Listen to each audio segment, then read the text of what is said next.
Welcome to this episode of Pearls of the Interior Life. We're going to be continuing with the topic of our emotions, what they are, and the one word that is indispensable in understanding how they relate to our interior life.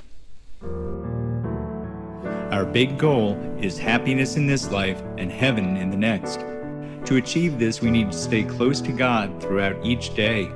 But how do we do that while living in the real world with all of its challenges and distractions? Growing our interior life through Christian mental prayer is the answer. This podcast mines the riches of the greatest spiritual tradition on earth so we can grow in holiness together. I'm Steve Smith. Thank you for joining me for Pearls of the Interior Life.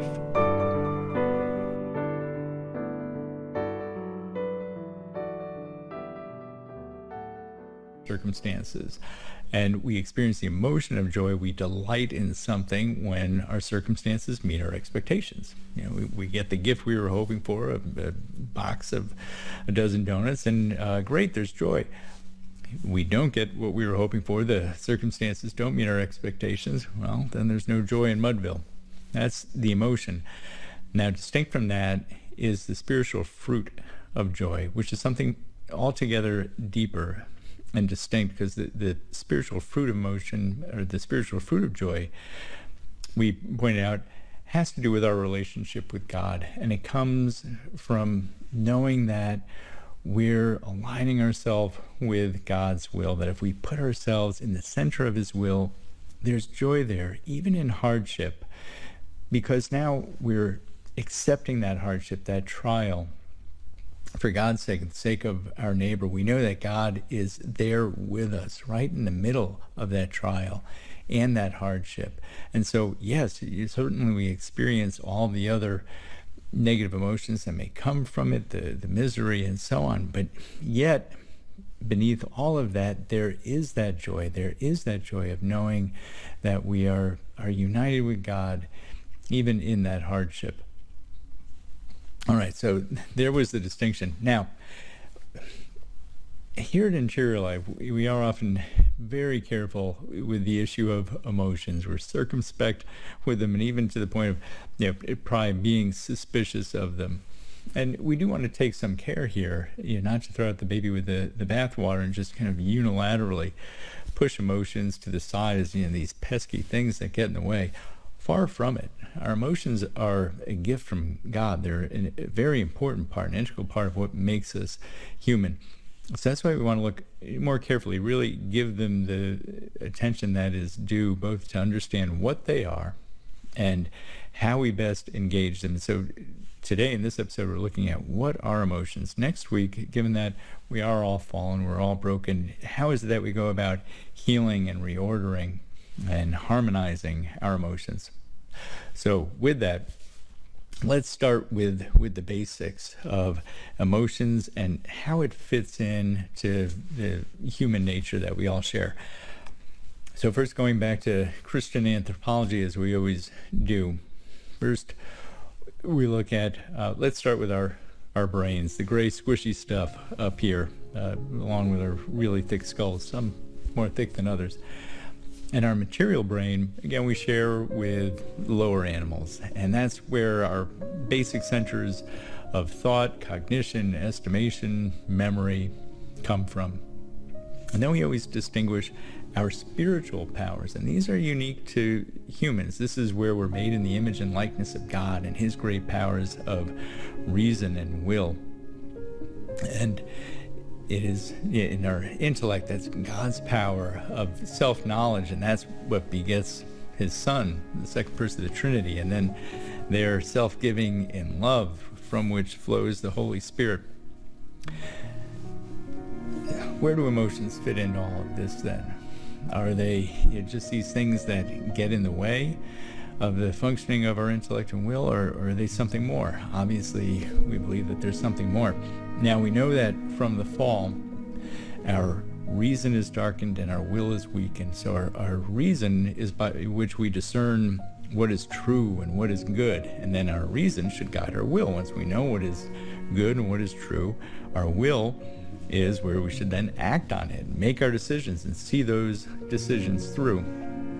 Because of the fall, we know our intellect is darkened. We don't always know the good. In fact, we rarely know the good. It's very difficult for us. And then our will is weakened. Even if we know what the good is, we don't often see that through to its proper end.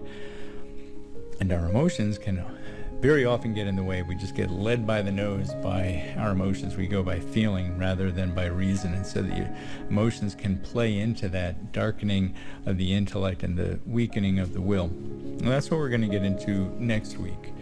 For this week, though, we're going to live in a perfect world. And let's first look at how emotions should work if everything is working as it should.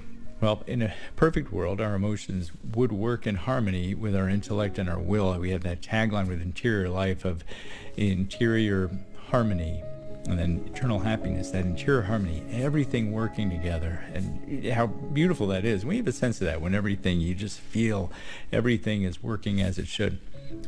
And the emotions, they've been studied going back to the ancient Greeks, Aristotle, Plato, and then through St. Augustine, St. Thomas Aquinas. Then for about a millennia, it seems the attention was elsewhere, and the study of emotions went off to the side. And then in more recent times, it's become much more front and center with a number of contemporary philosophers. In particular, we're going to focus on Dietrich von Hildebrand, Edith Stein, and Karol Wojtyła, who would go on, of course, to be Pope John Paul II.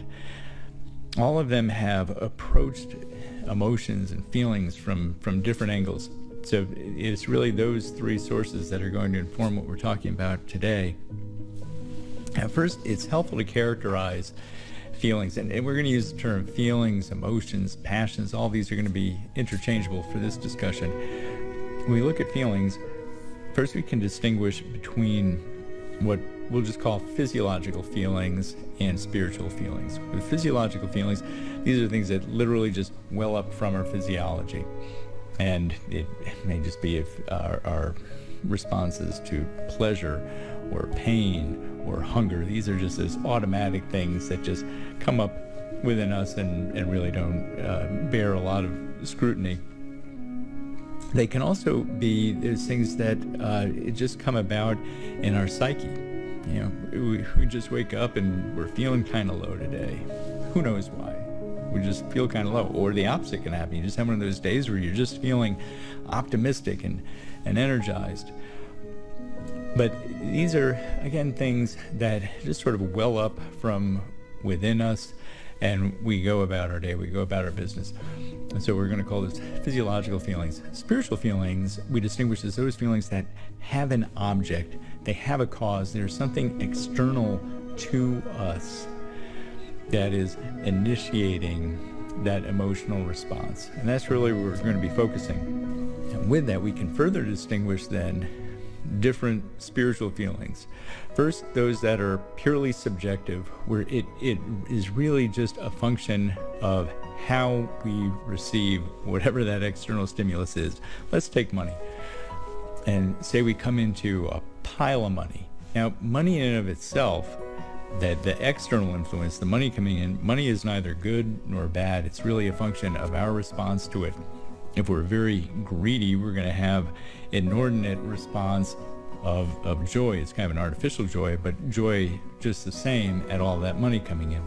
If we've learned detachment from wealth, then we're going to have a very neutral response to it. We may be glad to have it come in because there are good things that we can do with that money, but it's not nearly going to be that over-the-top exuberant response that we would have if we were just driven by greed for it. So you can see here in this response, it's very subjective. It has very little to do with that external cause. Yes, the external cause is the money coming in, but really what drives our response is our internal disposition. Then there is a matter of objective stimuli that come in, or objective satisfaction. And this is where it's really a matter of what the object is, not our response. And the two emotional responses that are really archetypal here are forgiveness and gratitude. And we spoke about these in the Thanksgiving episode because they're really different sides of the same coin. And it's just if what we have received is a good for us, we're going to respond with gratitude. If what we've received is not good, then we're hopefully going to have it in us to respond with forgiveness. Here, though, assuming that we're properly ordered, okay, because we're in a perfect world right now. So here, it's a question of what the object is. That's why we call it objective. What drives our emotional response is the character of what has been received. It's very relational. And then thirdly, we can distinguish something that is intrinsically important in and of itself. This would be a case, for instance, where we just happen to witness someone do something very noble or a great kindness, and we're just moved by it. We just look at it and it just lifts our heart, moves our heart. It has nothing to do with us personally. So it's not subjective or objective to us individually. It's simply in and of itself, it is intrinsically important. Okay, some different ways of distinguishing the nature of different emotional responses that we can have. You'll see why these are significant in a moment. Okay, now we come to what was mentioned at the introduction to this, the indispensable word or concept for us to really grasp what emotions mean to our humanity.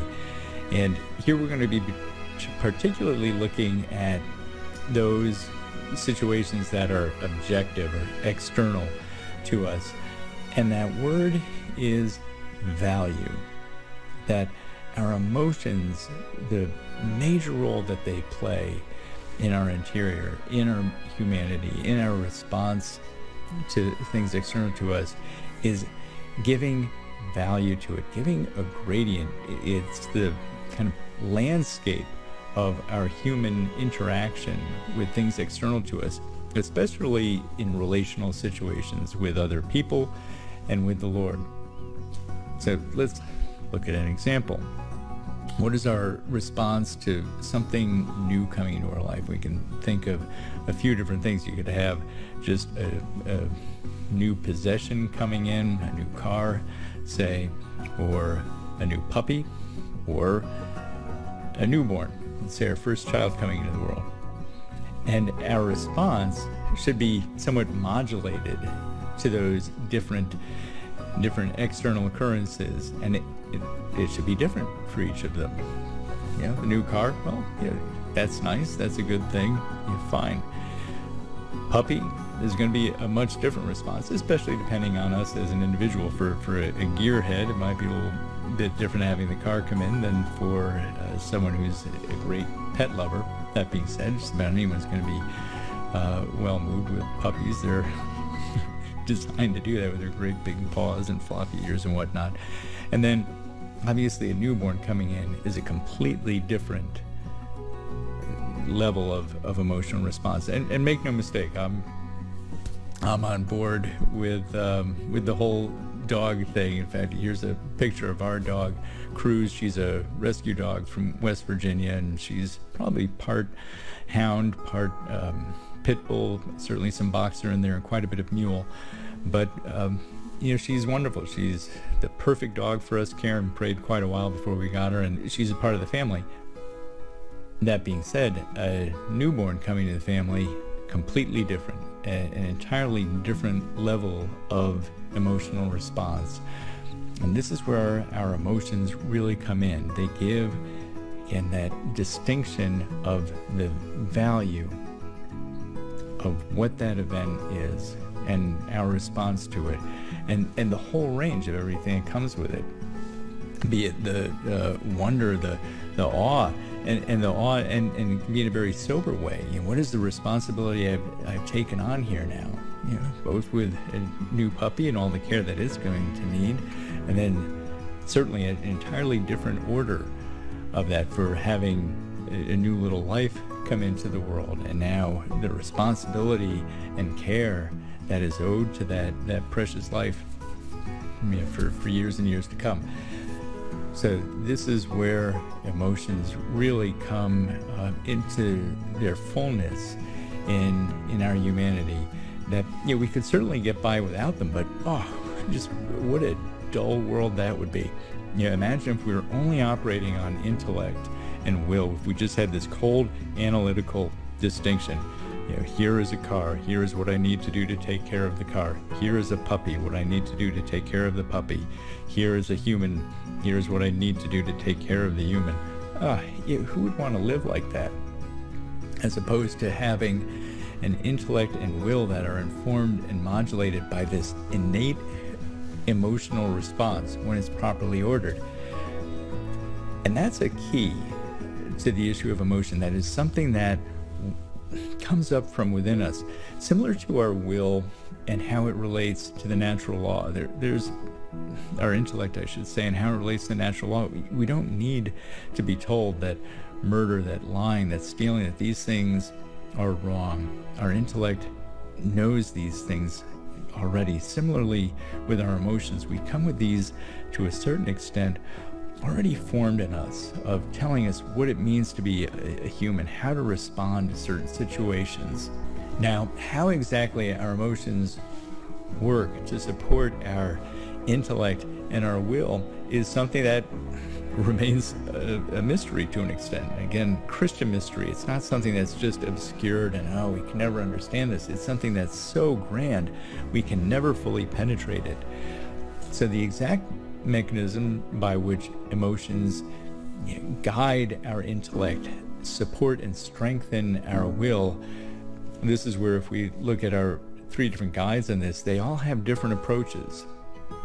But Hildebrand puts a great emphasis on emotions, that the emotions actually drive our experience, drive our response. For Pope John Paul II, the emphasis is on the will, and the emotion is very secondary to the will. You lead with your will in action. For Edith Stein, it's more initiated in the intellect, probably more emphasis there. These are things that we explore for ourselves. But the important part, what is critical here, is that we're an integrated person. It's not as if in our interior, our faculties are just carved up into these perfect little boxes.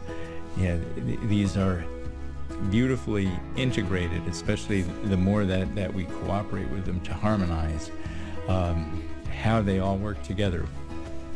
The point being there that emotion does have a very important role to play in our humanity, in having that fullness of response to the world around us, especially our relationships.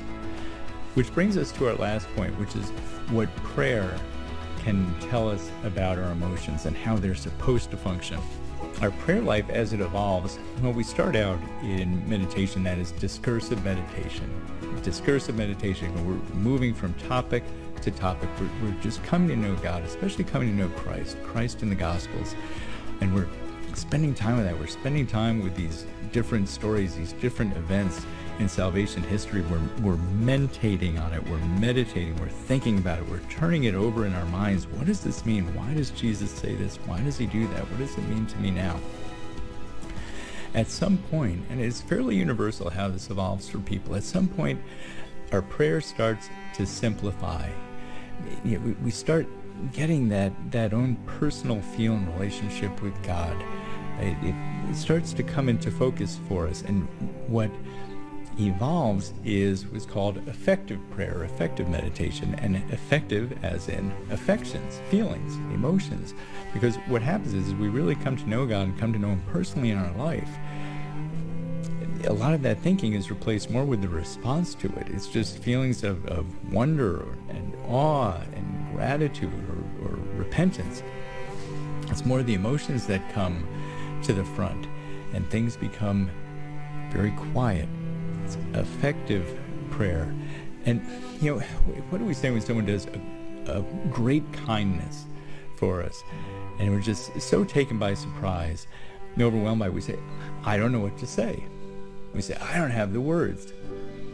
Because some things are just too deep from that for words, for our intellect to somehow properly respond to. It's too much. It overloads that wiring. We can't think through it all and somehow distill it into a single response. It requires something much more comprehensive, and that's the response that just comes up. We're literally overwhelmed. We're moved emotionally. I don't have the words. This is where our emotions come in, and in some ways are actually more powerful or more comprehensive than our intellect or our will. It's similar to in prayer when St. Paul says it's the Spirit that prays for us in inexpressible groaning. Some things are simply too deep. And this is where emotions properly ordered can be stunning and tremendous in their power, because they have very deep roots that extend deep down into our soul, beyond where we can simply penetrate with our own kind of human conceptions of reality. The emotions can go much deeper, and it's a two-way street. The emotions allow us to descend into ourselves, to connect with God there, and then it is through our emotions that we can also have a proper response to others when we're just confronted with these things in life that are so much bigger than just a simple cognitive response. So this is where prayer and that transition into effective prayer gives this wonderful insight into how our emotions are meant to bring out the fullness of humanity, to transcend beyond just very cold, analytical reason and will and action. So there we have it. And all right, well, with that, for the week ahead, may I suggest spending a little bit of time each day to evaluate your emotions. Perhaps in the evening, looking back on your day, or maybe it's more fruitful for you the following day, the following morning, to look back on the prior day. However it works best for your kind of natural makeup of things. But a few different ways to look at things. First, just to distinguish what were those physiological emotions and what were the spiritual emotions. What were just those kind of natural things that well up. And it's worth looking at that, by the way. That'll often just reveal those general patterns of life, biological patterns, circadian rhythms, and so on. Are we getting enough sleep? Do we have a good diet? Do we eat at the right times of the day? Are we getting into periods of low blood sugar, or so on? It's just a little bit of observation goes a long way, actually, to dial in those basic physiological aspects of life. So that's certainly worth observing. But then we want particular attention to the spiritual feelings, those responses that are relational, and particularly the ones that are objective or intrinsic. They are things outside of us, not just our own kind of selfie response, but where we're assessing the external, and especially in a relational way. And so here, things to have in mind is, first, what was the object? So if there's some emotional response that stands out, what was the object of that emotional response? Was it someone cutting you off in traffic? Was it someone showing you an unexpected kindness at work? What was the object of it? Then second, what was the emotional response itself? Anger, joy? What was it? What was the emotion? And third, what was the degree of that emotion? And this is just something that you have to kind of grade relatively for yourself. Was it that frustration of getting cut off? Was it the supreme joy of being surprised with a box of donuts? Wherever that is on the emotional scale, that's the call for you to make. And then finally, and this is key, looking back on it, especially looking back on it with clarity of hindsight, how did that emotion relate to your intellect and your will? Was the emotion, did it make sense? Did it align with kind of your rational assessment of the situation? How about with your will? Did it help support a good, healthy response to whatever the situation was? So some simple ways there to review your emotional state, your emotional responses, and this will feed into next week's episode.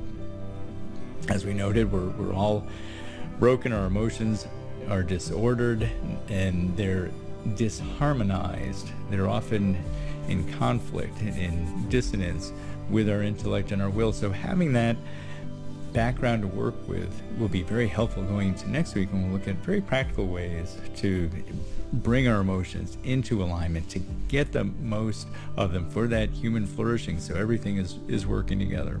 So there we have it with that. I hope you have a wonderful week, a wonderful continuation of your Advent, and I look forward to being with you again.